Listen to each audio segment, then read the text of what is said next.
So let me ask you, and I totally forgot this, it's in my office. If you really want to see this, you can go by and see it later. But how many of you have ever owned something that, man, if you went into like a thrift store, you'd be lucky if it had like 25 cents on it. But because it's yours and because of what it represents for you, it's kind of like, this is really worth a lot for me. So I have a coffee mug that's in my office, and that coffee mug says Doring Truck Parts on it. My last name's Doring. It says Doring Truck Parts on it. Small truck parts business back in the 1980s on the south side of Peoria. So in 1972, my grandfather started that business. My dad worked there. This is their logo. And here's the deal. When your name is on something, you think differently. You kind of have to think differently. You realize that when people find out that that's your last name, or if your name is on something, that there's some things that come along with that. Might not mean much to you, but my last name, specifically, the last name of my father, it carries with it something. In the Midwest Truckers Association, which I know everybody knows everything about, in the Midwest Truckers Association, my dad was known for fairness. He was known for customer service. He was known for a weird willingness to go like the extra mile for his customers. So what that meant was that our name, Doring, it carried a value. And I'm proud of that. I'm proud that when some people see that name, or when my dad passed away in 2018, and I would meet people, and they heard my last name, it would carry an image and a remembrance, a resemblance of my father. They'd be reminded that, Ron was a guy of integrity. He was a guy of high character. My dad was a good man. I miss him. My point is this. My father had a name. It was a good name. I feel a certain responsibility, and I feel a certain privilege to keep what that name represents intact, to honor my father, so that when people see me, listen closely, there's a family resemblance. There's some clue in that, oh, this is Ron's son. This is Ron's son, a family resemblance. So put your finger there. We started a series last week called Reclamation. Reclamation. We're asking Jesus to reclaim for us who he really is and follow the path that he sets out before us. Not the path we set out, but the path that Jesus sets out before us. And last week, we talked about why Jesus might need to do that in the world that we live in and even in the church culture we live in. At times, people tend to strip things off of Jesus or add things to Jesus in order to get a Jesus that works right for us. And instead of doing that, what we're allowing Jesus to do is kind of reclaim his image. Not just reclaim his image, but then reclaim the path that he has us on so that we can align ourselves back to it. Okay? It's not Jesus or this kind of Jesus. It's just Jesus. Just Jesus. And then aligning ourselves to that. And in some instances, sometimes the family resemblance is hard to see when we distort Jesus or what he's about or his message so much. So we're asking Jesus to reclaim who he is, even maybe from us, and sometimes what we make him out to be, and then show us what it looks like to live in his kingdom. So we're going to carry the family name. What does that mean? Well, we do have a picture of what Jesus looks like. We have a picture, it looks like Jesus' reclamation message and program in the Sermon on the Mount starting in Matthew chapter 5. So in Matthew chapter 5, Jesus has been preaching, he's been teaching for a while, he's been baptized, he's going out. There's a following now, there's people coming alongside of him, he's calling the disciples to follow him. And so there's a movement afoot. Things have started happening. And we're finally at Matthew chapter 5 where Jesus is at a point where he's like, all right, I gotta set the parameters here. I gotta make sure people truly get what this is all about. So he sides up on the side of a hill. It's the Sermon on the Mount. It's time to spell out what this kingdom is about that he's establishing. And right from the beginning,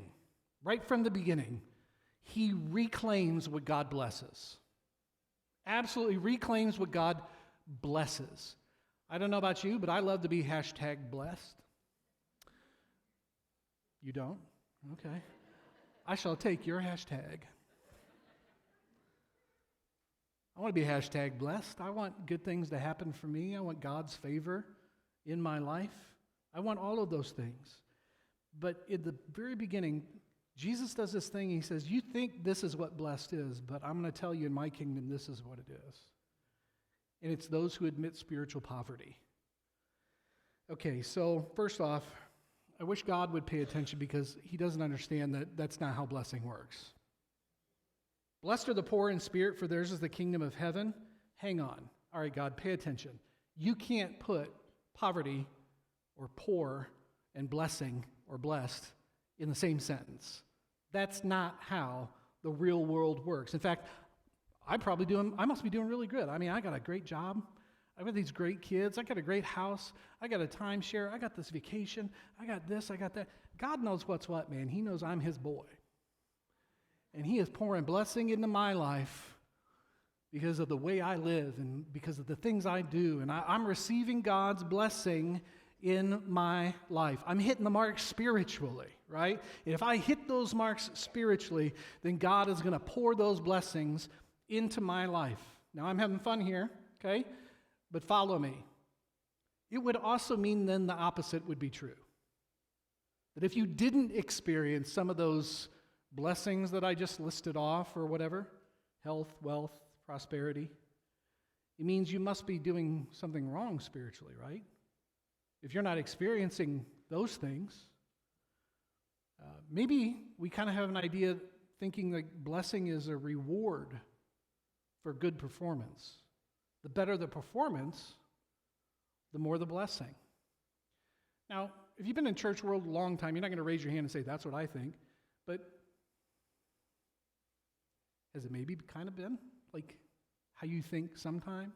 The reason I'm not experiencing this is because I'm not a very good person.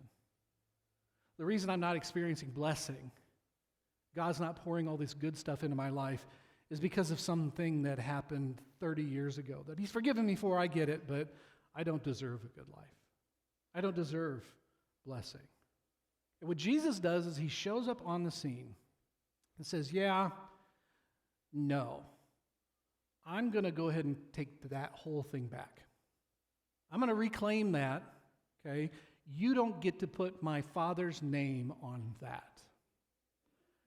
Here's what we're going to talk about. In a nutshell, he declares that social, religious, racial, whatever positions, the blessing is for those who admit spiritual poverty and for them alone, regardless. And so what Jesus does right from the get-go is he says, you know what? There's no here and here. There's no here and here. There's no some haves and have-nots when it comes to this. You're all on the same level. And the only blessing is available to those who admit you're on the same level. You have nothing to bring to the table spiritually.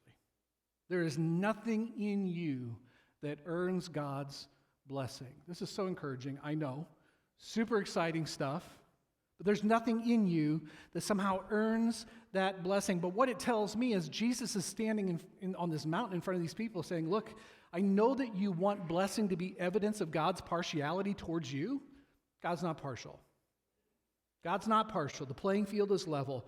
That being established, then he starts just dismantling all kinds of different things in what we call the Beatitudes, what the kingdom is really all about. So quickly, the kingdom is about mourning of self. So you admit your spiritual poverty, but then also blessed are those who mourn, for they're the ones that are going to be comforted. They're the ones that get comforted. The definition of mourning is deep sorrow over one who's died. Paul tells us that the wages of our sin, our spiritual poverty, is death. Is death. So spiritual poverty causes it. Jesus is saying you're blessed when you admit your spiritual poverty and it breaks your heart over your own sin. Breaks your heart over your own sin. I read something recently about a pastor who had an upset person in the congregation come to them and say, you know, Pastor, you just don't preach on sin enough. You need to preach on sin a whole lot more. And that pastor said, okay, well, tell me what your sin is and I'll preach on it. Oh, you mean the sins of other people, not yours. We're awful good at making sure everybody around us knows that we know their sins, the sins of those people. That's not the message of Jesus. The message of Jesus is, look, the playing field's level. You all need something spiritually, and that ought to break your heart for yourself. You're mourning over yourself.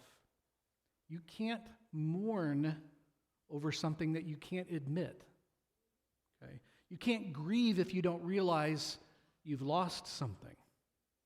Jesus is reclaiming this message, and he's saying, listen, all who mourn their own sin, those are the ones that are going to experience God's blessing. They're the ones that are going to be comforted by God. Not because they did all the right things or earned all the right things. They're going to be comforted because they actually can receive the comfort from a loving, gracious, merciful God. They're in a position to receive that comfort. They've emptied themselves so that God can fill them now. Fill them with what? Submitting power. Submitting is an adjective there. So it's this idea of submitted power, probably is a better way to say it. Blessed are the meek. They're the ones that are going to inherit the earth. Again, don't you wish God knew how the real world worked? I mean, he's clearly not getting the memo. Like, this is not how the real world works. It's not how you build a kingdom. You fight, you get yourself in position, you take control, you leverage things in order to gain influence, in order to gain power. You do all of that stuff, and meekness sounds like weakness. Meekness sounds like you're just laying down and getting walked all over. It is anything but that.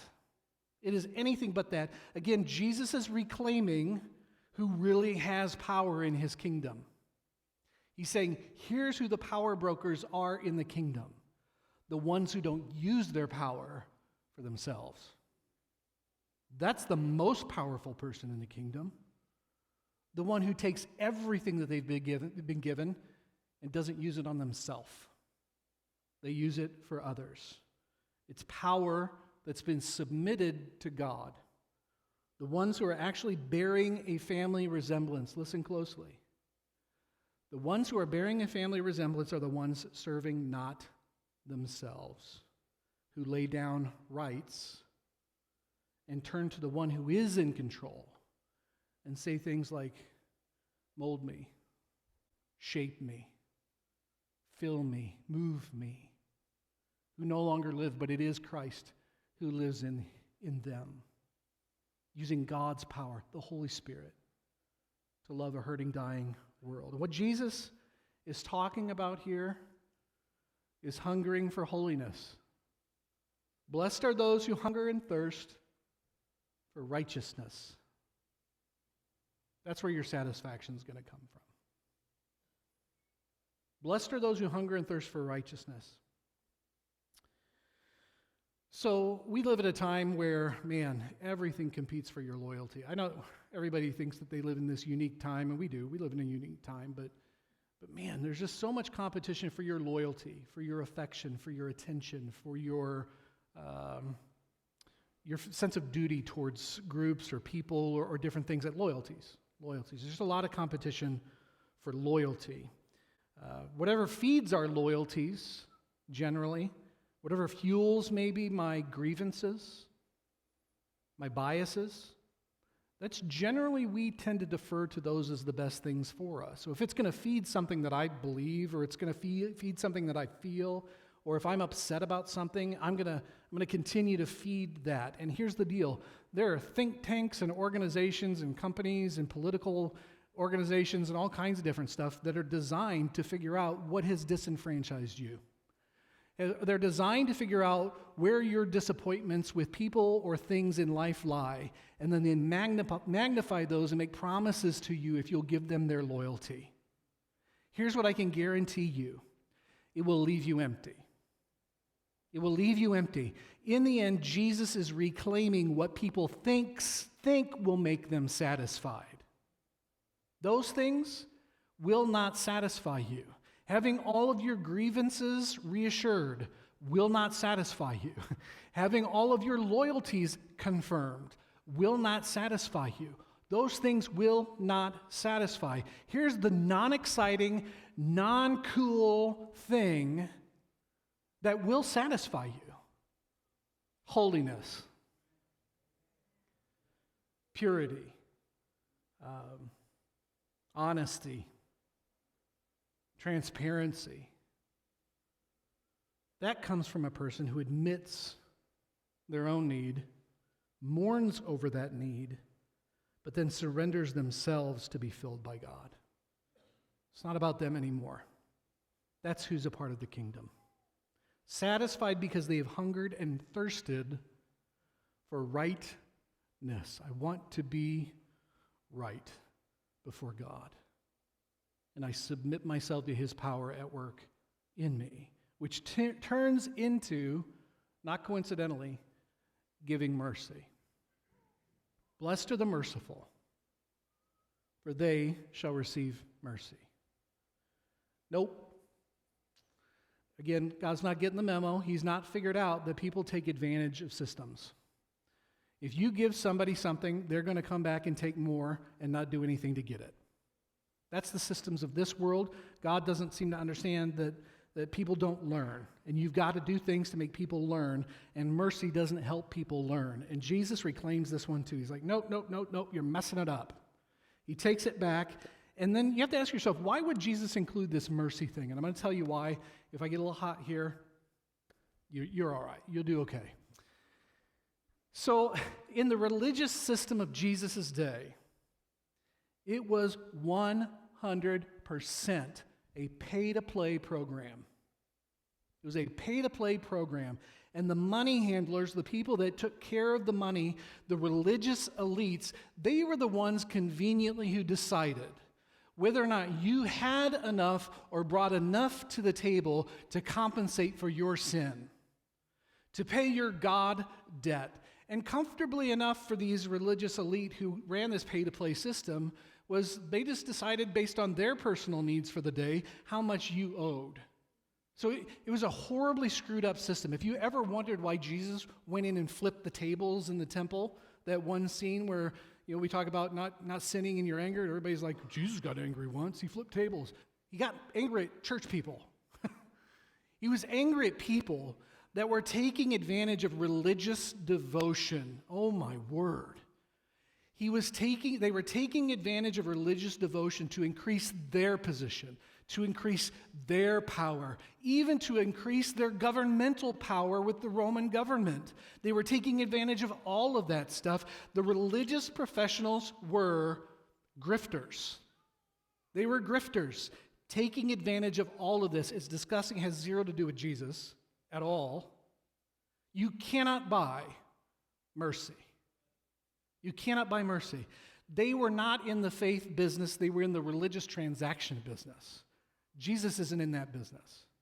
So Jesus takes this idea of mercy and the idea that people can buy mercy if they've got enough. He just flips it. People who show mercy are the ones that probably know mercy. People who show mercy, they're the ones who know mercy. They've experienced the freedom, the satisfaction given by God.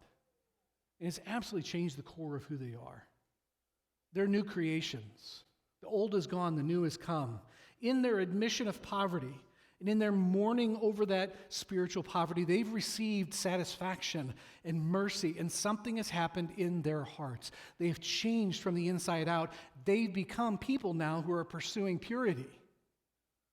Pursuing purity. Blessed are the pure in heart, for they shall see God. So does pure in heart mean perfect? How many of you think you're perfect? Okay, one of my kids over here, I was making sure. Okay. It means no masks. Pure in heart means no masks. No excuses.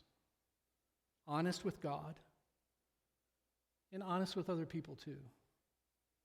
Integrity. Listen, our world has an integrity radar pointed right at the church for good reason. They can smell a lack of integrity and transparency a mile away. What is the intent of your heart today? That's the question. That's the purity question. What is the intent of your heart? Honesty with God, listen, will open the door for the work of the Holy Spirit in your life. When you get honest with God, that is the opportunity for the Holy Spirit to start a new work in your heart, in your life. We live in a world and we live in a Christian culture where those exterior accomplishments, performance, looks, shares, likes, tweets, more, all those different things, those create a veneer of credibility. But listen, and I understand that I wake up and go to sleep every day with this stuff on my brain, but how many more church leaders do you need to see? How many more religious authorities do you need to see what happens when the veneer gets peeled back just a little bit and reveals what Scripture might call whitewashed tombs? Whitewashed tombs. What's in the heart will come out 10 times out of 10. Let me say that again. What is ever in your heart will come out. It will come out.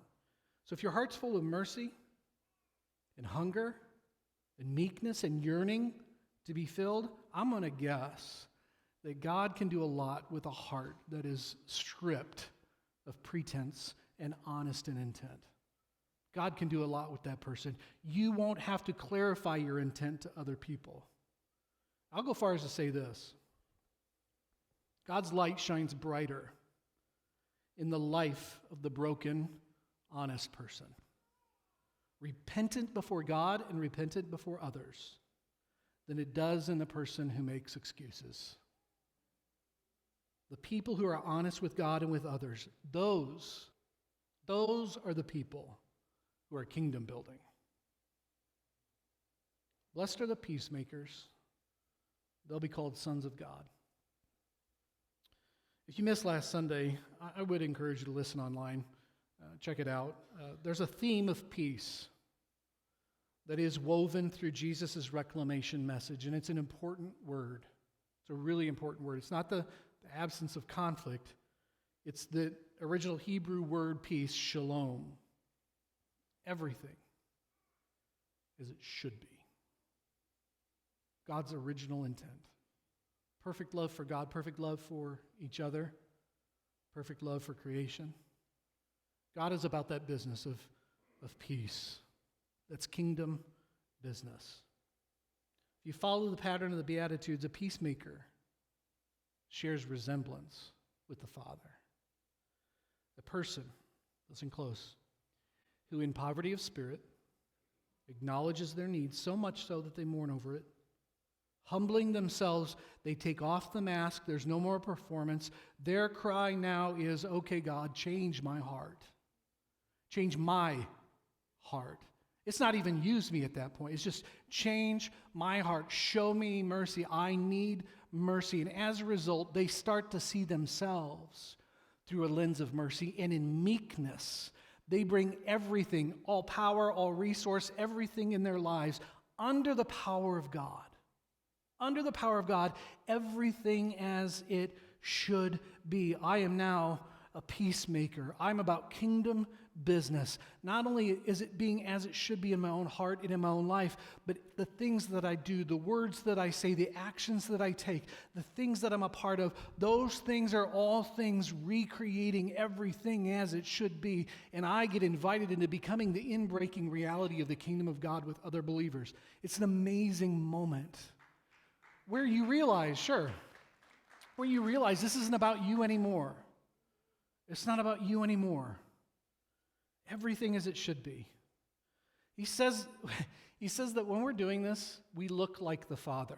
He says this, blessed are the peacemakers, they're the ones that will be called sons of God. In other words, there's a family resemblance. There's a family resemblance with God when you're making peace. Everything as it should be. So, I always kind of thought growing up maybe I might work in the trucking industry. I wanted to drive one of those trucks more than anything. I succeeded in working for Doring Truck Parts for 3 months in the summer of 1995, between semesters in college. But that summer, so I worked in the warehouse, just filling orders and getting greasy and dirty and all kinds of different stuff. And there was a day where one of my dad's customers came in. He needed a hub assembly for his rig, and he had the hub assembly off. Long story short, he came in 3 different times. And 3 different times, we got the order in back, and up front came the wrong hub assembly. And so it'd be another half an hour. And he'd be like, this isn't the right one. This doesn't fit. It's not going to line up. So we'd get the order back in the back again. Hey, this is the hub assembly. We'd pull a different hub assembly. We'd send it up. After about 3.5 hours of this man sitting at the counter at Doring Truck Parts with our name on it, he gets upset. He's generally speaking was my dad's customer, but we had a store in Decatur, Illinois. My dad was running that one that day, so he was out. He's like, I need to talk to Ron. I want to talk to Ron. And so one of the salesmen, his name was Augie the doggy, we called him. Anyway, sorry, just flashback memories. There's a reason we called him that. Don't ask me why. So Augie came back, got me. He says, hey, I need to talk to you about somebody. He just got me and brought me up front. He takes me to this man, and he says, hey, this is Ron's kid.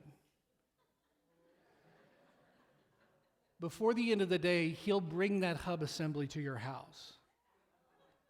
Like, well, thanks for throwing me under the bus. That was amazing. So here I am, this greasy, I was, man. Shelley would come visit me at work. I was dirty. And so I'm just greasy, covered with all kinds of stuff.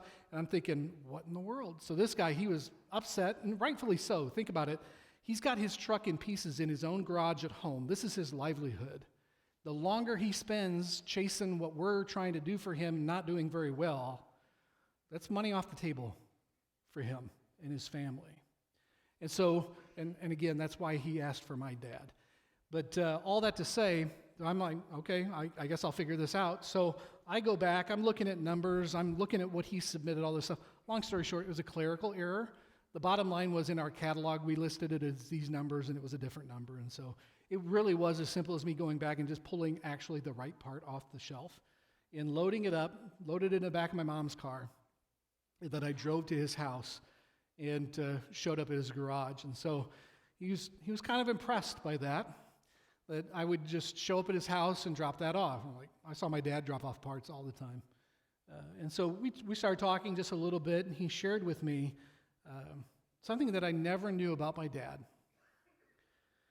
There was one time when this man, I believe it was his wife that was sick. It was his wife or his oldest kid was sick.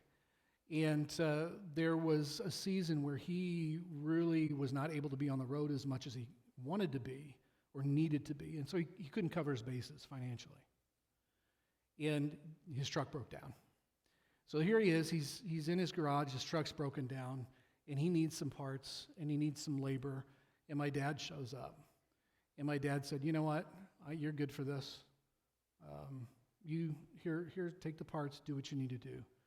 And he said, your dad floated me for like 6 months because I couldn't pay Doring Truck Parts what I needed to for those parts, but he got me back on the road.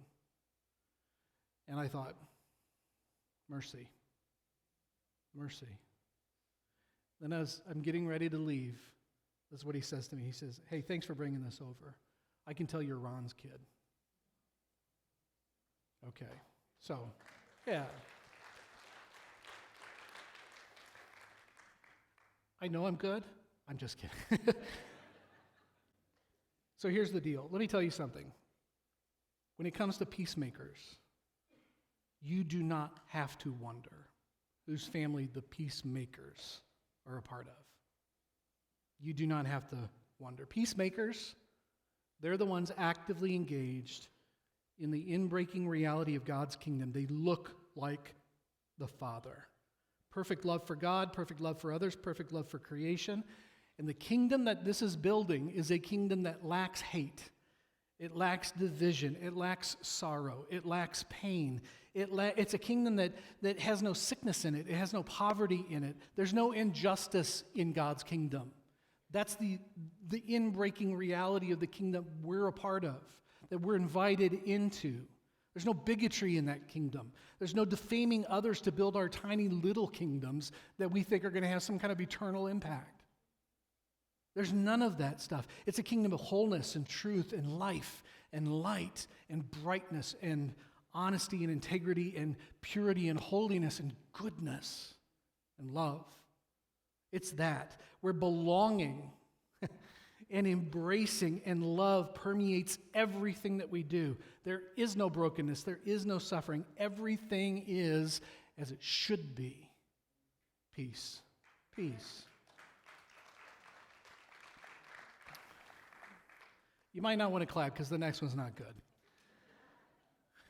Because what's the result of all this kingdom living? Blessed are those who are persecuted for righteousness' sake, for theirs is the kingdom of heaven. The result of all of everything that Jesus has described is that you look like the family. You look like the family. I want to tell you who I think Jesus is talking about here. It's the person that is living out the kingdom reality that he just laid out here and not giving into the pull of the little earthly kingdoms that pull at us all the time. Earthly kingdoms built not on poverty of spirit, but on taking. Okay? Earthly kingdoms built not on meekness, but in manipulation for more. Those who take, insisting that, you know what, mercy, that's for the suckers. Mercy's for the fools. No. If you are a humble and kingdom-oriented person, being selfless to others, even if they don't deserve it, competes with the powers of the kingdoms of this world. That's where the persecution comes from. It stands in humiliating contrast to the greed, to the self-promotion that turns the wheels of the wheels of the kingdom of this world, but it does not and will not and never will bring shalom. It will never make things as they should be. It never brings peace. The person Jesus describes who is blessed is a threat to the kingdoms of this world. When that happens, the kingdoms of this world, even when waving the banner of Jesus himself, will take you out and kill you in a garbage dump on a Friday. Because you are a threat to what feels like the prime power, the prime value of everybody, which is power.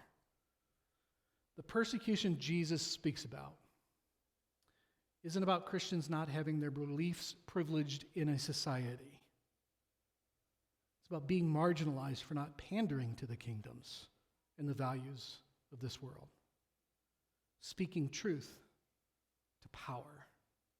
In a way, this is so interesting, Jesus is actually reclaiming persecution. He's like, no, you don't get to use that either. I want it back. Here's what it really means. Here's what it really means. Because it looks like him. And this is the beginning of this reclamation journey. In the weeks ahead, you're going to hear Jesus say some really blatant stuff. This is metaphorical and different things like that. But then there comes moments where Jesus, he says stuff like, hey, you've heard it said this and this and this. Yeah, no, I want that back. I say this. In other words, you've heard it said, you've added this to this, or you've taken this off of this to make your little kingdom more comfortable for you, and you can build it up for yourself. But he says, no, I'll take that one back. I say to you this. There's going to be so many instances through the course of the Sermon on the Mount where I am going to get challenged in my own approach to what it means to be a kingdom citizen, one who lives for the real king, the true king. As we move forward through this series, my prayer is this, that we would be people with ears to hear and hearts that are soft enough to change and allow Jesus to invite us into this reclamation story, this story. I'm going to ask you to stand if you would. Real quick, we're going to, on the screen here, do our real life benediction. You'll see it on the screen, but before we do that, really quick, there's a couple things going on after the service. There's a baptism class, if you're interested, that's going to be happening in 105. If you're in the Membership Matters course, that's in the community space behind the partition. My wife will be back there meeting you. A lot of different moving pieces, but really quick. If you are a parent in this room and you have a middle schooler or a high schooler, I want to ask if you would, just like 3 minutes is all I need. I want to just meet you right here on the floor. Not on the floor, but like, I'm looking at a floor. Meet me right here. And I've just something I want to just talk to you about really quick, need to bring you up to speed on. But so if you're a parent of a middle schooler or a high schooler, bring those kids with you too, that's fine. But I want to meet with you just for a few minutes. Travis and I have something we need to share with you. So if you'd be willing to come and gather here for just a couple minutes, I would appreciate that. So that said, this is our benediction. Would you say this out loud with me? May the bond of peace of Jesus Christ go with us as we seek to love God as one. May He guide us in humility, gentleness, and patience as we love people as we have been loved. May the compassion of Jesus Christ be in us as we serve the world in word and deed. May He bring us together again, rejoicing as His children as we live in real life with Christ. Father, thank You for Your love and grace and mercy today. Help us as we just admit our need to You, but also are so assured of Your filling, that You would fill us and invite us into this inbreaking reality of the kingdom of God on earth as it is in heaven. Father, that's exciting. We see some of that new birth happening next week through baptisms, and we are just thrilled to be a part of Your church. Thank You. Thank You, thank You, thank You for loving us. It's in Jesus' name. Amen. Amen. God bless you. Thank you. I'll be right down here. Ready those. Oh, nobody leave, because we're going to talk about cupcakes. There's a reception for those who received the Distinguished Service Award in the community spaces. Like I said, there's a million things going on. There's cupcakes in there. There's an opportunity for you to greet those that received that award. So we'll make this really quick so you can get a cupcake. All right? So thank you.